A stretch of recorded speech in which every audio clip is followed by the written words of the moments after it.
Hello everyone, welcome back to BS study channel. तो आज हम फिर से कंटिन्यू कर रहे हैं हमारा इंट्रोडक्शन टू पॉलिटिकल थ्योरी वाला सब्जेक्ट जो हमारा डिसिप्लिनरी कोर्स है। राइट, ठीक है। तो आज हम कर रहे हैं इसके अंदर सिटीजनशिप। आपने बहुत सारी वीडियोस में कमेंट करा था कि हिंदी में लाओ, हिंदी में लाओ, तो मैंने इसके अंदर बहुत सारे वर्ड्स हैं जो हिंदी में इंक्लूड करा है। तो अब आपका इंग्लिश में भी कवर्ड है, हिंदी में भी कवर्ड है। राइट, ठीक है। तो ये एक डिफरेंट टॉपिक है, इसके बहुत सारे पार्ट्स होने वाले हैं क्योंकि इसके अंदर डिफरेंट डिफरेंट एस्पेक्ट आएंगे। इस आज की वीडियो में सिर्फ एक इंट्रोडक्शन है एंड टाइप्स ऑफ सिटीजनशिप है कि कैसे आप सिटीजन के अंदर आते हो, कैसे आपको काउंट किया जाता है कि आप एक सिटीजन हो। ठीक है, तो इंट्रोडक्शन से स्टार्ट करते हैं। पहले तो आप खुद सोचो कि एक सिटीजन होता क्या है। एक सिटीजन, अगर आप बोलते हो कि मैं इस देश का नागरिक हूँ, मैं सिटीजन हूँ, तो वो कौन है? आप क्यों बोल रहे हो खुद को कि आप इस देश से बिलोंग करते हो, या फिर I belong from India, I belong to India. Then आप क्यों बोल रहे हो ऐसा? तो इसके पीछे कोई रीज़न होगा। ठीक है, आपके स्टेट के अंदर आप हो, आप बोल रहे हो कि मैं दिल्ली से बिलोंग करता हूँ, तो ऐसे क्या बेनिफिट्स है जो आप इन्जॉय कर रहे हो जब आप बोल पा रहे हो कि मैं दिल्ली से हूँ, राइट, या फिर मैं इंडिया से हूँ। राइट, ठीक है। तो थ्योरी ऑफ सिटीजनशिप या फिर नागरिकता का सिद्धांत, इसके अंदर हम ये समझेंगे कि एक सिटीजन जो होता है वो कैसे अब देखा जाता है कि ये एक जगह का सिटीजन है, उसका पार्ट है, एक सोसाइटी का पार्ट है, कैसे हम उसको कंसिडर करेंगे, क्या क्या उसके पॉइंट्स होने चाहिए। राइट, इसका मीनिंग ये होता है residence of a city, residence of a citizen who enjoy, ठीक है, सिटी नहीं, citizen, residence of a citizen who enjoy certain privileges of residency. ठीक है, तो बेसिकली इसका मतलब ये है कि एक आदमी जो एक देश का सदस्य होना चाहिए और उसके पास क्या होना चाहिए, अधिकार होना चाहिए क्षेत्र के भीतर। क्षेत्र के भीतर means a part of residency means कि एक जगह है, एक इलाका है, एक क्षेत्र है, एक जगह है, उसके अंदर उसके पास क्या होनी चाहिए, फ्रीडम होनी चाहिए मूव करने की, बात करने की, freedom to speak, freedom to like move, आपको कोई भी रोक टोक नहीं होनी चाहिए, रिलीजन की फ्रीडम होनी चाहिए, आपके पास पर्सनल लिबर्टी होनी चाहिए, हर चीज़ होनी चाहिए। राइट, तो सिटीजन आपको ये बोला जाता है कि एक ऐसी जगह जहाँ पर आप बिना किसी डिफ़िकल्टीज़ के, बिना किसी आपके रोक टोक के, सर्टेन चीज़ों के, लिमिटेशंस के, आप किसी चीज़ में फ्रीली मूव कर सको, फ्रीली अपने इंडिपेंडेंट डिसीजंस बना सको। Right, so it is a residence of a citizen who enjoy certain privileges of a residency. देश का एक सदस्य होना चाहिए और उसके भीतर उसका अधिकार। ठीक है, तो एक देश के भीतर जिसका अधिकार होगा वही उसका सिटीजन माना जाएगा। अब सिटीजन वो होता है, अब जैसे अब आप देश में हो, इंडिया के अंदर हो, तो आपके पास क्या है, आधार कार्ड है, पैन कार्ड है, गवर्नमेंट ने आपको रिकग्नाइज करा हुआ है।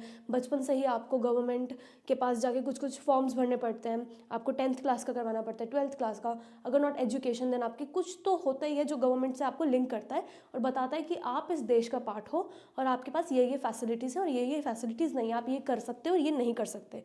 तो ये सिटीजनशिप का या फिर नागरिकता का हिस्ट्री क्या है? तो हिस्ट्री के अंदर कुछ नहीं है, इसके अंदर सिर्फ एरिस्टोटल ये बताते हैं कि एक सिटीजन पुराने समय पे, जब पहले का टाइम था, तो सिटीजन कौन हुआ करता था? एक सिटीजन वो हुआ करता था जिसके पास पावर होती थी, पावर माने शक्ति होती थी या फिर क्षमता होती थी। ठीक है, शक्ति होती थी किस चीज़ की? To take part in the judicial administrative of a city.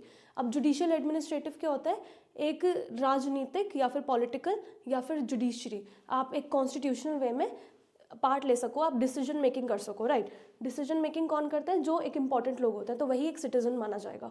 तो इसका मतलब वो सबको साथ में इंक्लूड करके एक सोसाइटी का पार्ट बताना चाहता है। राइट, तो इसके अंदर बहुत सारे टाइप्स के सिटीजन होते हैं। पहला होता है बाय बर्थ या फिर जन्म सिद्ध नागरिकता। ठीक है, तो जन्म सिद्ध क्या होता है कि आपके पेरेंट्स हैं, ठीक है, वो आप मान लो आप यूएस में रहते हो लेकिन आपके पेरेंट्स आ रखे हैं इंडिया एंड यहाँ पर you are here for birth. ठीक है, तो आपके दोनों पेरेंट्स क्या हैं, इस जगह से बिलोंग करते हैं। तो अगर आपके दोनों पेरेंट्स यूएस से बिलोंग करते हैं तो अब आपको क्या है, यूएस की सिटीजनशिप मिलेगी। राइट, उसके अलावा अगर आप एक जगह पे पैदा हुए हो बाय बर्थ, अब ये तो एक बाद में आएगा। ठीक है, तो बाय बर्थ मतलब आपके पेरेंट्स जहाँ पे बिलोंग करते हैं, आप जिस कंट्री से आपकी फैमिली है वही आपका क्या बनेगा, एक सिटीजनशिप बन जाओगे, आप उसके सिटीजन बन जाओगे। ठीक है, दूसरी चीज़ है प्राकृतिक या फिर एक्वायर्ड। एक्वायर्ड क्या होता है? अब आप किसी जगह पे जाके रह रहे हो या फिर आप किसी जगह पे पढ़ाई करने के लिए गए हो एंड देन धीरे धीरे मान लो आप कनाडा गए पढ़ाई करने, आपने मास्टर्स डिग्री करी, बैचलर करा, उसके बाद आपने वहाँ पे जॉब करने लगे, फिर आपने घर खरीद के वहाँ पे रहने लग गए। तो अब क्या हो गया, धीरे धीरे आपका टाइम बीतता गया, उनके जो एक टाइम लिमिट है कि इतने टाइम आप इस कंट्री के अंदर रहोगे तो आपको एक सिटीजनशिप मिल जाएगी, आपको लॉयल्टी बेनिफिट्स होंगे, तो वो क्या है, आपको इससे मिलेगा, आपकी प्राकृतिक से, एक्वायर्ड से। राइट, उसके अलावा born within a country.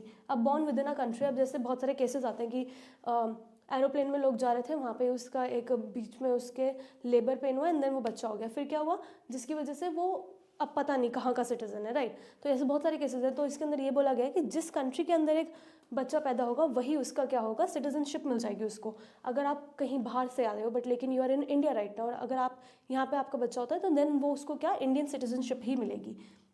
Next is हमारा बाय मैरिज। अब बाय मैरिज क्या होता है, शादी से आप कैसे कर सकते हो कि अगर आप फ्रांस में गए और फ्रांस में आपने जाके पढ़ाई करी, या फिर आपने वहाँ पे सोचा कि आप फ्रांस में किसी लड़की से शादी करोगे, तो वो क्या होगा, या किसी लड़के से शादी करोगे तो वो क्या होगा आपका, आपने वहाँ की सिटीजनशिप एक्वायर कर ली, वहाँ के एक सिटीजन से आपने मैरी करके लीगली वहाँ पे अपना एक पार्ट इनिशिएट कर दिया, ठीक है। नेक्स्ट इज हमारा बाय इन्वेस्टमेंट और इकोनॉमिक, मतलब आर्थिक रूप से। आर्थिक वे में कैसे, अब देखो बहुत सारे लोग आते हैं, जैसे एमएनसीज हो गई, बहुत बड़ी मल्टीनेशनल कंपनीज, कॉर्पोरेशंस जितने भी है, ट्रेडिंग करते हैं, सब कुछ करते हैं, इंपोर्ट एक्सपोर्ट, ये सारी चीज़ क्या है। अगर आप एक कंट्री से दूसरी कंट्री के अंदर अपना इन्वेस्टमेंट कर रहे हो, आपने वहाँ पे बिजनेस खोला हुआ है, मान लो आपके 5 कैफ़ेज़ खुले हुए हैं फ्रांस में, तो वो क्या है, आपने एक इन्वेस्टमेंट कर रखी है कंट्री के अंदर एक स्पेसिफिक टाइम पीरियड के साथ साथ, तो वो क्या है, आपको एक सिटीजनशिप दे देंगे। अब सिटीजनशिप्स के बहुत सारे फ़ायदे भी होते हैं। इससे क्या होता है, आपको एक कंट्री के अंदर जितने भी रेजिडेंसी है उसके अंदर आपको सिविल प्रोसीजर के अंदर ऐड किया जाएगा, सिविल प्रोसीजर के अंदर ऐड किया जाएगा। दैट मीन्स कि अब जितने भी स्टेट के बेनिफिट्स हैं, अगर आपको यहाँ पे लिबर्टी है क्या, न्यूज़पेपर में कुछ भी अपने प्रिंट करवाने की, अपनी बात रखने की, किसी भी पॉलिटिशियन के अगेंस्ट कुछ बोलने की, तो वो क्या है, आपका एक राइट है, ठीक है। तो जो जिस कंट्री के अंदर आप पैदा होगे, एक स्टेट के अंदर आप रहोगे, तो वो क्या होगा, आपको एक बेनिफिट्स मिलेंगे, फंडामेंटल ड्यूटीज़ आपको निभानी पड़ेंगी उस जगह की। ऐसा नहीं होता कि वहाँ पे सिर्फ पॉजिटिव ही चीज़ें हैं, नेगेटिव चीज़ें भी होती हैं कि अगर आप इस जगह पे रह रहे हो तो उसके साथ साथ आपको उस कंट्री के कोड ऑफ कंडक्ट को लेके चलना पड़ेगा, लॉ एंड रेगुलेशन को लेके चलना पड़ेगा, जो उस कंट्री का रूल होगा। अगर मान लो दुबई के अंदर बोला गया है कि आप ड्राइविंग ऐसे यहाँ पे पार्क नहीं कर सकते, लेकिन आपने वहाँ पे जाके पार्क कर दी, तो वो क्या करेगा, लेकिन आप वहाँ के सिटीजन हो तब भी वो आपसे फाइन लेगा। क्यों, इंडिया के अंदर भी सेम है, अगर आपने कुछ गलत करा, रेड लाइट क्रॉस कर दी गलत वे में, या फिर आपने हिट एंड रन कर दिया, तो वो क्या करेगा, आपसे तभी भी चार्जेस लेंगे, आपके ऊपर केस लगेगा। तो वो क्या है, even though you are a citizen, part of a city और अ सिटीजन रेजिडेंस हो, बट स्टिल आपका क्या होगा, आपको स्टेट के अंदर देख के चलना पड़ेगा कि किस सोसाइटी के अंदर आप कैसे वर्क कर रहे हो, राइट। ये जो हमारा सिटीजन वर्ड है, सिटीजन, ये लिया गया है लैटिन वर्ड से, बहुत पहले के टाइम से, ऑलमोस्ट सारे वर्ड लैटिन या ग्रीक से ही आते हैं।